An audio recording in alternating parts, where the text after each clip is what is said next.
It's always a key thing to be able to bounce back after taking defeat, especially in Draft League. And so, after taking my first loss last week against Steve, this is definitely the right opportunity to bounce back. Especially now that there's some changes that I think are going to do things a world of good. How's it going, guys? And welcome back to the channel. Today, it is my team builder for SPL Week 5. Good God, it's Week 5 already. Where your Slowbohemians will be taking on Kaz and Shiro, the coaches of the Los Angeles Flame Chargers. Yes, I'm fighting two people. It's definitely a little bit strange, but you know, it's happened. You know, there was ghosting scandals in the past. I've probably faced multiple people before. I played TMT back in the day. So, it's definitely a new thing that's they've been doing for SPL. It hasn't so far not been the greatest for them. They are currently sitting at a 1-3 record. But that one win was an incredibly impressive win against Nova, who has won every other game he's played this season. And obviously he's my teammate. So, we get into this game, but I have a few things to say first, that I kind of alluded to at the end of my Week 4 video. One of those main things was free agency. As you guys know, when it comes to draft leagues, coaches are typically allowed to make transactions over the course of the season. And this league is no different. You're entitled to 7 free agency moves over the course of the season, as long as they're before the end of Week 6. And, like I said, with lax dropping, there was a few mons that came into the pool that were a little bit unexpected. One of which fit my team like an absolute glove in regards to every problem that I was having, so I felt like it was too good an opportunity to pass up. Unfortunately, it did mean that we had to say goodbye to our Murica bird. Braviary just didn't quite match up as well into the rest of my opponents as I would have liked, and I felt one increase in terms of how good my team could be was on the table like this, I had to take that opportunity. And so, I decided to pick up Charles, or better known to people as Cyclozar.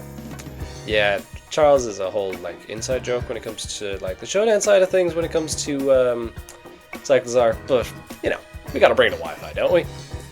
Cyclozar, I think, makes a hell of a lot of sense with this team.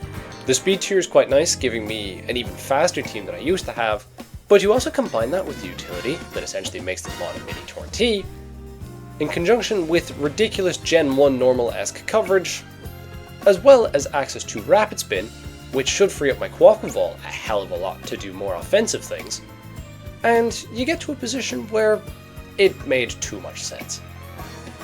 Obviously, I did need the extra hazards, especially after last week's T-Spikes conundrum, which, as I mentioned in the draft analysis, whenever you lose to T-Spikes, it's a horrible, horrible feeling. So, I kind of needed to rectify that a little bit, especially when I was looking at matchups and thinking people could well replicate that in the future. And so, we have Cyclozar on the squad now. It also isn't just a simple spinner. Because of the fact that it has great offensive potential on both the physical and special side, you can really bluff a lot of instances where people are just trying to aggressively spin block you, but all of a sudden they're taking massive hits on either side, and it kind of feels obsolete. This mod doesn't always need to run rapid spin, it is great coverage both sides, it also has good utility in the form of taunt, U-turn and knockoff like I said, and the speed tier is also quite handy. I also now have a regen core, although it looks a little bit odd for a regen core, but you know, Cyclozar plus Alvamola is always going to be very nice, so I can kind of pivot between the two of them and be an absolute pain in the hole. Overall, I think the Cyclozar upgrade made too much sense. I badly needed a dragon when I was having all these issues with, you know, in regards to my fire resists and my water resists, especially with the amount of Ogre Pawns I've been playing. So this was a move that I felt was too good to be true and too good to pass up. Unfortunately, to make that work, I needed to get 2 points from somewhere, and I had a couple of different options. One of which was to just outright drop Carbink and call it a day, but I decided I needed to keep the fairy, as well as Carbink was quite good in some of my random matchups. And so I had a bit of an unorthodox solution, and that was to click the B button on Overquill, meaning I now have a Suian Quillfish. The Suian Quillfish's bulk is quite comparable, so for a 2-point downgrade, I think it's completely fine. I wanted to keep the profile on the team if I could, especially because having, you know, a grounded poison, another dark type, reliable spikes, just made a ton of sense. And it's not exactly like I lose out in power hugely. I do lose out a little bit, but you know, I still have access to Sword Stance, I still have access to agility, I can still do the rain stuff if I need to. But overall, I think for my 2-point downgrade, this was the most sensible solution. Hisui and Quillfish hopefully can pick up the work that Porky Puffer was doing over the course of the season, and I have full faith in it doing so. This did also mean that I had some Terra points to spare now, because of the fact that I dropped my Braviary. I could change this to any Mon whose Terra cost was going to be under the price of 7 points. I had a couple options, but in the end I decided that Rotom made the most sense. Terra Rotom is not something you actually see a huge amount, but is a Mon that can use it well. Obviously if I go Terra Electric with Levitate, I have no weaknesses, as well as just a much stronger Electric Stab. There's also a bunch of Terra Blasts that I get access to now that are going to be quite helpful in matchups, especially if I'm running stuff like Nasty Plot sets or, you know, the choice items. And it also works as a nice bluff to kind of aid a Spathra, because it's, you know, if I have that Terra type on Rotom, which is a Mon that's going to be coming relatively consistently anyways, having those bluffs is going to be quite nice. I would have liked to have been able to Terra Carbink alongside it, but I was unfortunately a point shy. Probably for the best, because if I had all 3 of them with Terra access, oh good god, I'd be dead chilling. And so, with all that out of the way, I hope you guys, let me know what you think of those transactions, by the way. I think they make a hell of a lot of sense for what I needed for my team at the minute, but I want your guys' thoughts. Leave them down in the comments. And if you're still enjoying these team builders that I'm putting up weekly, don't forget to like and subscribe. Anyways, without further ado, let's get into the matchup. Kaz and Shiro's team consists of Gouging Fire, Tornadus Therian, Ogerpon Wellspring, Empoleon, Hoopa Unbound that has access to Terra, Donphan, Drifloon, who also has access to Terra, Iron Moth, Conkeldurr, and Galar Weezing. It's safe to say that Kaz and Shiro also benefited from the lax drop, with those Iron Moth and Conkeldurr pickups taking place right after Steve made his transactions. This has a lot of offensive stuff that I don't like dealing with here. Terra Hoopa Unbound is an absolute monster because teams just don't have switch-ins, because if you try Purr for one way, it could very easily go the other, or just straight up mixed. So this could well be designed in a way to help with the Spathra, which looks quite scary for their team, but I feel like you're better off just letting it click buttons. You then have the quadrilogy completed of my Ogerpon saga in the space of 5 weeks, and this one probably ranks second on the list of most terrifying. It's a little bit easier now because I have Terra access on Rotom, as well as having a Cyclizar here that can take a Cudgel and then like offensively threaten it out. But, you know, it's still quite a scary Mon. Probably can't run the SD sets as effectively because of the fact it needs Play Rough now, but, you know, it's still relatively, I have to respect it a hell of a lot here. Donphan is there, of course. He has reliable hazards in the form of either Empoleon or Donphan. Donphan to spin if he needs it, but obviously if there's one thing that we've all learnt is that Rotom is very good at spin blocking elephants, and Donphan is no exception. And then of course you have the obvious top 2. Gouging Fire is very scary if I'm not prepped for it properly, even with the combination of just dual stab. I'm not sure how much he's going to respect Carbink here. I think they're going to try and squeeze in the Morning Sun or the Burning Bulwark onto the set. Maybe like Sub as well. I could see Sub either, but you know, nothing scary. Torn is just an annoyance because, you know, it clicks Taunt, it clicks U-Turn, it clicks Knockoff.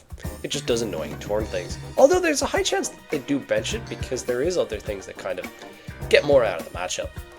One of those, of course, being the Empoleon, like I said. Because they go offensive competitive, I might be a bit mowed, because this thing hits hard. And, yeah, hopefully Galar Weezing does not do the stuff that his Cantonian counterpart did to me last week, aka get up T-Spikes, get a bunch of Rocky Helmet damage off, and make me cry. Anyways, let's hop into what I cooked up this week. I am delighted to say that we kick things off this week with Carbink, meaning that every Mon I drafted has now come to a game. Well, that's not entirely true now in my free agency transactions, but let me have my moment, damn it! So, we get to Carbink here, and the reason it's here is kinda obvious. When you see a top 2 of Gouging Fire and Torn T, and you also see a Terra Hoopa U, Carbink's my best response to every single one of them. So we're rocking a Mental Herb set this week, with Stealth Rock, Iron Defense, Body Press, and Rock Tomb. The Mental Herb is here to deal with Taunt Torn, so I can get rocks up on it, or Encore on the Ogerpon Wellspring, if I do decide to click Iron Defense, as that is a switch-in. And I do think it will be his switch in, because I think he's going to want to use it in offensive capabilities as his Carbink switch in compared to a more defensive approach, such as going into Galar Wheezing. Our spread here means that we do live 2 hits from Hoopa, pretty much always, as well as maximizing our bulk to be able to take on any of the non-EQ or Iron Head gouging fires. I really don't think they're going to respect Carbink like that and bring EQ specifically for it, so I think we're in the clear. Rock Tomb's obviously there just to be able to slow it down if, for example, I get burnt by something. The main one would probably be like Drifloon, which I don't really think is coming, but it could if they try to go a Hazard's that route, but like I said, I kind of doubt it. I'm really delighted that Carbink is able to come. This also kind of helps out if the Hoopa does decide to get a bit cheeky and run something like Trick Room, which I feel like isn't as good as Scarf, but you know, I have to respect it, it could well still come. So, it's time that Carbink finally got off the bench, and hopefully it can put in a little bit of work. We then get to my Emu this week, which is finally, for once, not Terra Fighting. It's Terra Electric instead.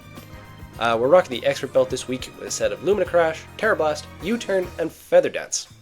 With some pretty funny EVs because you see 72 attack investment as well as a bold nature. Bold? I mean modest. What am I doing? But yeah, the reason for this is because with this amount of attack investment, U-Turn after rocks kills a non-Terran Hoopa U because of the Expert Belt, assuming that it has no bulk. Lumina Crash plus Terra Blast Electric means that I always kill Empoleon unless it's literally heavily SPL invested, Assault vested, because I do think Wakanberry is the least likely of the resist berries for it to go, which was part of the reason I went Terra Electric. I was Terra Ground for quite a while, but being weak to Water Move in the first place didn't seem like a good idea, and Shocka did seem quite likely because he didn't really match up too well in the Lando Eye. And Lumina Crash is obviously there to get the split F drops and kind of allow itself to snowball. Feather Dance is a fun one. Its main intention is to be able to stop gouging fire from attempting to pull any sorts of shenanigans, and the other one is if Ogerpon Wellspring comes in, decides it wants to take a Lumina Crash to kill me, I can actually Feather Dance it down first, meaning it's -2 and opens up opportunities for later Mons. In terms of this EV spread, there's nothing too crazy. I just outspeed the stuff that I need to. I only go up to, I believe it's only up to Hoopa. Yeah, it's only up to Hoopa. So like, I was quite aggressive with my speed creep this week. And I think it made a ton of sense, especially because this is likely to be my Mon that I switch in hard on Galar Wheezing every single time, learning from my T-Spikes mistake of last week. We then get to Meowscarada, which is rocking the Life Orb this week. This thing still is no longer in boots despite the nickname. We've gone with a set of Flower Trick, Knockoff, Power Gem, and U-Turn. The dual stab makes a ton of sense, and U-Turn allows for me to pivot out and a bunch of stuff, but it's Power Gem that's the most important. Like I said, having the Rot move is very nice for that top 2. And it's also my best bet of dealing damage consistently to Galar Wheezing. My little bit of special attack means that I have a slim chance of being able to 2-shot the Galar Wheezing after rocks, as well as outright 2-shotting a Torn, which I think is quite important. Life Orb, I would have preferred to have another item, but I needed that damage output of Life Orb really badly, and there's no priority hits that I really need to keep this thing healthy for. So, it's a necessary evil. I think Meowscarada is going to put in a ton of work as it typically does, and hopefully that Power Gem is able to catch something like a Gouging by surprise, because the fact that Knockoff into Power Gem actually kills a lot of the offensive Gougings, even if it is heavy duty boots, and especially if it isn't. We then get to Rotom with its new traits, and we've gone with Terra Grass this week. Like I said about Bluffs, Terra Grass is here to help with my Ogerpon Wellspring matchup, because like I said, it's not ideal. We have a set of Volt Switch, Pain Split, Thunder Wave, and Shadow Ball, rocking the Culber Berry, because that's what you need to do when you face an elephant, helping it to deal with Knockoff Donphan. It also technically means I live a hit from Hoopa, but I don't really live a hit from Hoopa, and why would I want to be in on Hoopa in the first place? Maybe get a T-Wave off. Who knows? It might come up. This thing is quite splashable, especially if the Donphan doesn't come. I can kind of just chuck it in on a bunch of Mons. Volt Switch out, get some T-Waves off. Like if I can T-Wave the Ogerpon, that would be great. If I could T-Wave Gouging, that would be great. And Shadow Ball is just here to kind of have that secondary stab, and just to be able to whittle some stuff down. The main one, of course, being the Galar Wheezing. So, Rotom is just here to do important Rotom things. We have enough speed on this as well for Hoopa, meaning the reason for this is I kind of want to find out if it's scarfed sooner rather than later. So I think that makes a ton of sense. Rotom, you know, is a crucial piece at any time, especially when you do see the removal as an elephant. And hopefully this thing can just kind of do its job. Specifically, get a couple T-Waves off, and then, you know, die having done some good work.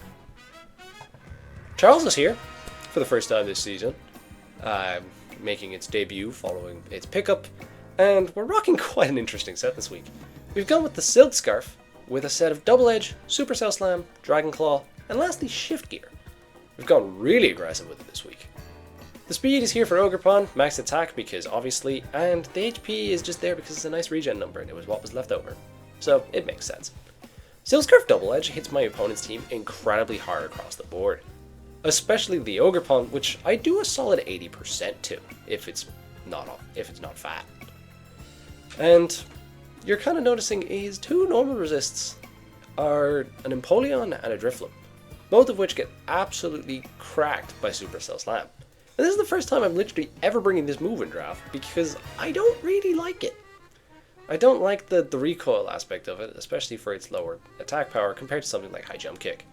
However, it 100% is necessary here because of, like I said, the two normal resists get absolutely popped by electric. We've Dragon Claw here just for that added oomph against Gouging Fire, and Shift Gear if I can get the right opportunities for it, which I think I can, especially with the Feather Dance's Path repaired with it.